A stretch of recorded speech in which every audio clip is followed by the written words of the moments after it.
Hello everyone, कैसे आप सब लोग। आई होप आप सभी लोग ठीक होंगे। अब तक नीट का रिजल्ट आ चुका है और आई होप कि आप सभी का एग्ज़ाम बहुत अच्छा गया होगा। अब आप लोग वेट कर रहे होंगे कि काउंसलिंग कब होगा, काउंसलिंग का अनाउंसमेंट कब आएगा, नोटिफिकेशन कब आएगा। तो जैसे ही मैं नोटिफिकेशन आएगा मैं आपको बता दूंगा। लेकिन उससे पहले आज हम लोग पूरा का पूरा काउंसलिंग का प्रोसेस कैसे होता है और क्या क्या स्टेप्स है काउंसलिंग के प्रोसेस में, ऑल इंडिया कोटा के लिए कैसे काउंसलिंग के लिए अप्लाई करना होगा, स्टेट काउंसलिंग के लिए कैसे अप्लाई करना होगा, मैं सब कुछ आपको डिटेल में बताऊंगा। लेकिन आज के इस वीडियो में मैं बेसिकली आपको बताने वाला हूँ कि जो त्रिपुरा स्टेट कोटा है उसमें आपको कैसे अप्लाई करना है। तो ध्यान से ये वीडियो देखिए, मैं आपको बताने वाला हूँ त्रिपुरा स्टेट कोटा में कैसे अप्लाई करना है। और सब्सक्राइब कर दीजिए मेरे चैनल को अगर आप जानना चाहते हैं नीट के बारे में और बहुत कुछ, जैसे कौन कौन सा ऑप्शन है, बीडीएस का क्या कट ऑफ होने वाला है, वीडीएफ के लिए कैसे आपको काउंसलिंग के लिए अप्लाई करना है, कौन कौन से कॉलेजेस है, त्रिपुरा मेडिकल कॉलेज में कैसे अप्लाई करना है, ऑल इंडिया कोटा में कैसे अप्लाई करना है, सारे वीडियोस के लिए आप मेरे को सब्सक्राइब जल्दी से कर दें और लाइक ज़रूर कर देना मेरे वीडियो को। तो नीट कट ऑफ 2023 त्रिपुरा का अगर आप देखेंगे तो इसके लिए आपको वेबसाइट पे, जो ऑफिशियल वेबसाइट है, जैसे त्रिपुरा का DME tripura.gov.in, उसमें आपको नोटिफिकेशन मिल जाएगा जैसे काउंसलिंग स्टार्ट होता है। और ऑल इंडिया कोटा के लिए mcc.nic.in पे आपको इसका नोटिफिकेशन बहुत जल्द मिलने वाला है। आई होप कि ऑलमोस्ट एक महीने के अंदर इसका नोटिफिकेशन आने वाला है। लेकिन इस साल हो सकता है कि कट ऑफ या फिर काउंसलिंग का डेट थोड़ा बहुत पोस्टपोन्ड हो जाए, क्योंकि आपको पता होगा कि सेंट्रलाइज का ये जो काउंसलिंग है उसको लेके बात चल रही है कि शायद इस साल से ये हट जाए, स्टेट कोटा जो है वो हट जाए। लेकिन हटेगा नहीं, अभी देखिए बातचीत चल रहा है। अब से होगा ये बस एक गवर्नमेंट बॉडी होगा जो स्टेट और सेंटर दोनों के लिए आपका काउंसलिंग का काम देखेगा। हो सकता है ये इस साल से शुरू हो जाए 2023 से, नहीं तो ये नेक्स्ट ईयर से ज़रूर शुरू हो जाएगा, जिसमें एक पर्टिकुलर गवर्नमेंट का बॉडी होगा जो दोनों स्टेट एंड सेंट्रल दोनों का काउंसलिंग का प्रोसेस को देखेगा। तो इसको लेके मैं आपको अपडेट करता रहूँगा। आप मेरे चैनल को सब्सक्राइब कर दीजिए इसके बारे में और डिटेल में जानने के लिए। तो सबसे पहले देख लेते हैं सीट मैट्रिक्स कि सीट कितने हैं त्रिपुरा में। अगर आप सीट देखेंगे तो MBBS सीट कितने हैं, तो देखिए त्रिपुरा में सबसे पहले तो regional institute of medical science Imphal Manipur. तो मणिपुर में जो इम्फल है उसके लिए त्रिपुरा में टोटल 13 सीट रिजर्व है त्रिपुरा के बच्चों के लिए। उसमें से 7 सीट UR कैटेगरी के लिए है, 4 सीट ST कैटेगरी के है और 2 सीट SC कैटेगरी के लिए है। यहाँ पे आप देख पा रहे हैं ये ऑफिशियल वेबसाइट से लिया हुआ डेटा है, तो मैं जो ऑफिशियल वेबसाइट में है वही बता रहा हूँ आपको। नेक्स्ट उसके बाद अगर आप Agartala government medical college AGMC में देखेंगे तो टोटल 96 सीट्स है टोटल स्टेट कोटा के लिए। मैं अभी फिलहाल आपको ऑल इंडिया कोटा के बारे में नहीं बता रहा हूँ, उसके लिए मैं एक सेपरेट वीडियो डाल दूंगा कल, तो उसमें आप देख सकते हैं कि ऑल इंडिया कोटा में क्या कितने सीट्स है और उसमें आप कैसे अप्लाई कर सकते हैं। तो स्टेट कोटा में AGMC में 96 सीट है, उसमें से 40 सीट्स जो है वो UR कैटेगरी के लिए है और एक सीट आप देख सकते हैं WESM, ये होता है जो सर्विस पर्सन होता है, एक्स सर्विस पर्सन या फिर जो डिफेंस में है उनके लिए एक सीट यहाँ पे UR कैटेगरी में रिजर्व्ड है AGMC में। उसके बाद EWS कोटा में 10 सीट रिजर्व्ड है। OBC कैटेगरी में इसको हम लोग UR के साथ ही मर्ज करके देख रहे हैं। ST कैटेगरी में देखिए 30 सीट रिजर्व्ड है स्टेट कोटा में और WESM फिर से डिफेंस कोटा में एक सीट है AGMC में आपका स्टेट कोटा में। उसके बाद SC में आप देख सकते हैं कि 16 सीट्स है। नेक्स्ट अगर आप त्रिपुरा मेडिकल कॉलेज में देखेंगे तो त्रिपुरा मेडिकल कॉलेज में टोटल 80 MBBS सीट्स है स्टेट कोटा में, स्टेट के बच्चों के लिए टोटल 80 मेडिकल सीट्स है। उसमें से 42 सीट्स UR कैटेगरी के लिए रिजर्व्ड है, ठीक है। उसके बाद आप देख सकते हैं कि 25 सीट ST कैटेगरी के लिए है, 13 सीट SC कैटेगरी के लिए। उसके बाद जो दूसरे स्टेट्स है, कुछ दूसरे स्टेट में भी टोटल 20 आपको सीट्स मिल जाएंगे। उसमें 11 सीट्स आपको UR कैटेगरी के मिल जाएगा, 5 सीट OBC कैटेगरी के, 1 ST और 3 SC के। तो ये तो हो गया सीट मैट्रिक्स। तो मेनली आपको ये रिम्स इम्फल AGMC और TMC के बारे में ध्यान देना है। मेन यही 3 सीट्स है त्रिपुरा के बच्चों के लिए। उसके बाद एलिजिबिलिटी क्राइटेरिया की बात अगर करें तो आपको सबसे पहले तो त्रिपुरा स्टेट का डोमिसाइल सर्टिफिकेट आपके पास होना चाहिए इसमें अगर आप अप्लाई करना चाहते हैं। तो देखिए यहाँ पे एलिजिबल क्राइटेरिया में लिखा हुआ है the eligibility criteria for appearing the NEET counselling, ये नीचे दिया हुआ है क्लॉज 1 में। देखिए आपको क्या दिया हुआ है, application must be an Indian citizen होना चाहिए, परमानेंट रेजिडेंट ऑफ त्रिपुरा, आपके पास PRTC सर्टिफिकेट होना चाहिए। और देखिए अगर आपका पेरेंट्स या फिर आप 10 ईयर्स से 10 ईयर्स एग्ज़ाम से बिल्कुल 10 ईयर्स तक स्टेट में रहना चाहिए, आप स्टेट में रह रहे हैं, वो लोकल पॉपुलेशन होना चाहिए इस स्टेट का। उसके बाद the application should not have applied for domicile, किसी और स्टेट में आपको डोमिसाइल सर्टिफिकेट के लिए आपने अप्लाई नहीं किया, ऐसा होना चाहिए। क्लॉज 2 में आप देखेंगे जो भी सर्विस ऑफिसर्स है जो कि त्रिपुरा के स्टेट के अंदर या फिर त्रिपुरा गवर्नमेंट या फिर के अंदर काम करते हैं, स्टेट गवर्नमेंट के अंदर काम करते हैं, उनका पोस्टेड है, उनकी पोस्टिंग है त्रिपुरा में, तो उनको भी त्रिपुरा की कोटा के लिए वो अप्लाई कर सकते हैं। क्लॉज 3 में देखते हैं in case the candidate is not a permanent resident of Tripura but either employ, ये एम्प्लॉय है वो जो आदमी है उसका स्टूडेंट का पेरेंट एम्प्लॉय है त्रिपुरा में, वो त्रिपुरा का नहीं है, वो किसी और स्टेट से बिलोंग करते हैं लेकिन त्रिपुरा में उनका जॉब है, तो वो भी अगर त्रिपुरा में अपना क्लास 11-12 करता है तो वो भी अप्लाई कर सकते हैं त्रिपुरा की स्टेट काउंसिलिंग के लिए। उसके बाद school and institute affiliated in board recognize by the government of India और त्रिपुरा, आपको स्कूलिंग करना होगा गवर्नमेंट ऑफ इंडिया या फिर गवर्नमेंट ऑफ त्रिपुरा रिकॉग्नाइज किसी भी इंस्टीट्यूट से, जैसे TBSC बोर्ड या फिर CBSE बोर्ड से कर सकते हैं या फिर ICSE बोर्ड से भी कर सकते हैं। उसके बाद अगर रजिस्ट्रेशन फ़ी देखेंगे आप काउंसलिंग के लिए, तो सबसे पहले रजिस्ट्रेशन फ़ी जनरल वालों के लिए होता है 1800 और जनरल वालों के लिए या फिर OBC वालों के लिए 1800, EWS वालों के लिए 1500, OBC वालों के लिए 1500 और ST SC और PWD वालों के लिए 1000 रुपीज़ आपका जो फ़ी है वो लगने वाला है।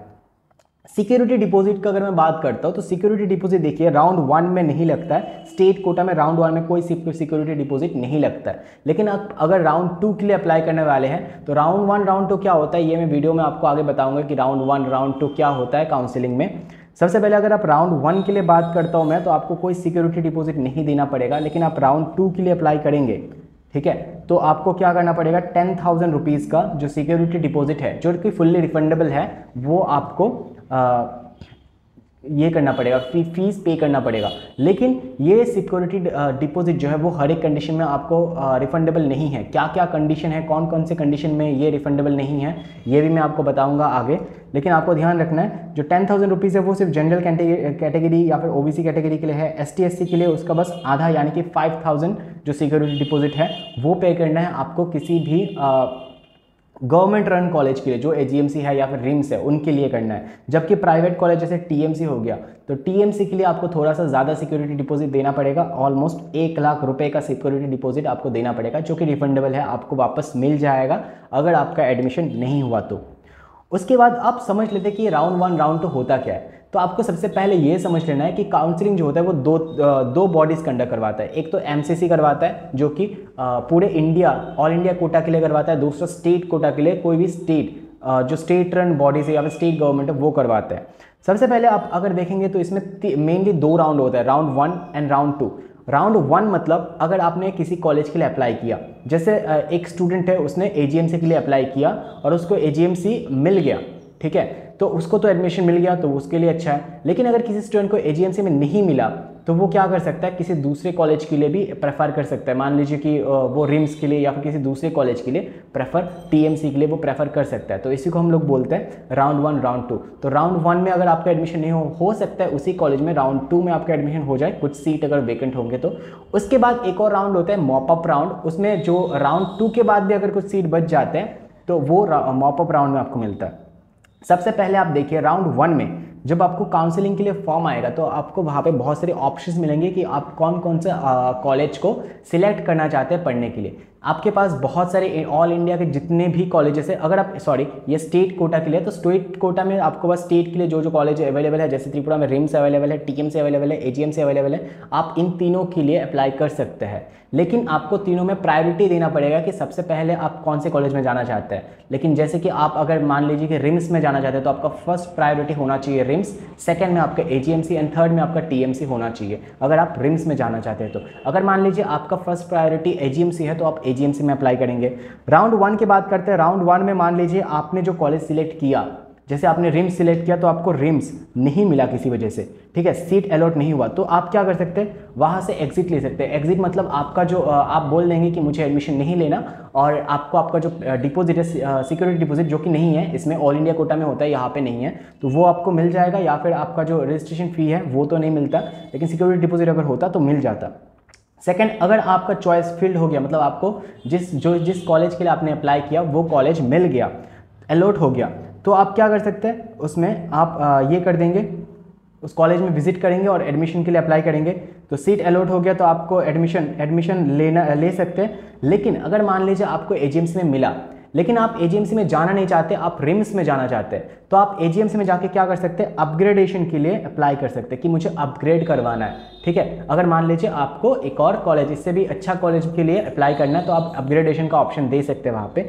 अगर मान लीजिए आप अपग्रेडेशन के लिए आप सिलेक्टेड हो जाते हैं, आपको दूसरा कोई अच्छा कॉलेज मिल गया, तो आप इस कॉलेज से अपना जो ये है ट्रांसफ़र ले सकते हैं दूसरे कॉलेज में, ठीक है। तब तक आप इसी कॉलेज में आपका एडमिशन प्रोसीजर चलेगा, लेकिन आप दूसरे कॉलेज में भी साथ साथ एप्लीकेशन देके रखेंगे कि अगर वहाँ पे सीट खाली होगा तो मैं यहाँ से उस कॉलेज में एडमिशन ले लूँगा।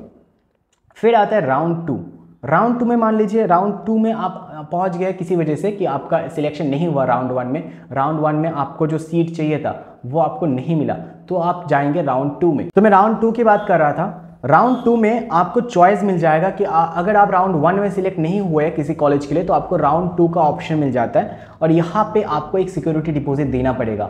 जो मैंने आपको पहले बता दिया था सिक्योरिटी डिपॉजिट कितने का होता है, और ये 5,000 रुपये जो ST/SC कैटेगरी उनके लिए होता है, और जो OBC और जनरल कैटेगरी होते हैं उनके लिए 10,000 होता है गवर्नमेंट सीट्स के लिए। और अगर आप प्राइवेट सीट्स के लिए राउंड 2 के लिए अप्लाई कर रहे हैं तो आपको 1 लाख रुपए का जो कॉशन मनी या फिर सिक्योरिटी मनी है वो आपको सबमिट करना पड़ेगा। उसके बाद राउंड 2 में आप अगर देखेंगे तो राउंड 2 में अगर मान लीजिए आपको कॉलेज मिल गया, ठीक है, और आपको अगर कॉलेज मिल गया तो आप क्या कर सकते हैं, एडमिशन ले सकते हैं वहाँ पे। तो अच्छी बात है, आपका जो काउंसलिंग है वो ख़त्म हो जाएगा और आपका जो सिक्योरिटी मनी है वो आपको वापस मिल जाएगा। अगर आपका चॉइस जो है वो फिल्ड हुआ और आपको सीट अलॉट भी हुआ और आपने अपग्रेडेशन के लिए दिया है, ठीक है, आप चाहते हैं कि इससे भी अच्छा कॉलेज मिले, तो मॉप अप राउंड में आपको एक और चांस मिल सकता है कि आपको वापस से एक इससे भी बढ़िया कॉलेज मिल सकता है। आपको बस क्या करना है, वेबसाइट में जाना है और आपके प्रेफरेंस को चेंज कर देना है कि आपको अपग्रेडेशन करना है और कौन सा प्रेफरेंस अभी आप कौन से कॉलेज में सबसे प्रायोरिटी में रखना चाहते हैं वो आपको अपग्रेडेशन कर देना है, ठीक है। तो उसके बाद आप मॉप अप राउंड में चले जाएंगे। उसके बाद अगर आपको चॉइस तो फील्ड हुआ, आपका ये कॉलेज तो मिल गया आपको जो कॉलेज आपने अप्लाई किया था, और आपने जो है वो उस कॉलेज में एडमिशन ले भी लिया, उसके बाद आप चाहते हैं कि आप उसमें से एडमिशन नहीं लेंगे। आप एडमिशन लेने के बाद आप अगर चाहते हैं कि एडमिशन नहीं लेंगे, लेने के बाद अचानक से अगर आप एडमिशन कैंसिल कर देते हैं तो उस कंडीशन में आपका जो सिक्योरिटी डिपॉजिट है वो आपको वापस नहीं मिलेगा किसी भी कंडीशन पे।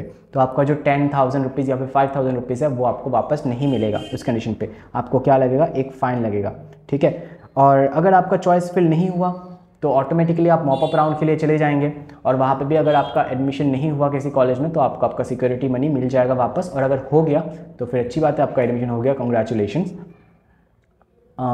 तो उसके बाद हम लोग अभी देखते हैं कि डॉक्यूमेंट कौन कौन से रिक्वायर्ड है। ये भी बहुत इंपॉर्टेंट है, डॉक्यूमेंट कौन कौन से रिक्वायर्ड है। तो क्लास 10 का देखिए, आपको क्लास 10 का मार्कशीट चाहिए, क्लास 12 का मार्कशीट, नीट का जो एडमिट कार्ड है जो एक कॉपी आपके पास होगा, अपने एग्जाम में एक लेके गए होंगे और आपके पास एक शायद एक PDF होगा तो आप उसको प्रिंट करवा लीजिए। स्कोर कार्ड ये तो आपके पास आ ही गया होगा, आपको जो रिज़ल्ट ये किया है तो उसी का स्कोर कार्ड बाद आपको दिखा देना है। फिर उसके बाद आ जाता है गैप सर्टिफिकेट। ये उनके लिए चाहिए जिनको मतलब मान लीजिए कि जिन्होंने ड्रॉप दिया होगा 1 साल या फिर 2 साल, तो ये बस एक सर्टिफिकेट है कि तब तक आपने किसी कॉलेज में एडमिशन नहीं लिया, आपने ड्रॉप लिया है। तो इसको एक बहुत इजीली आप बना सकते हैं कोड विजिट करके।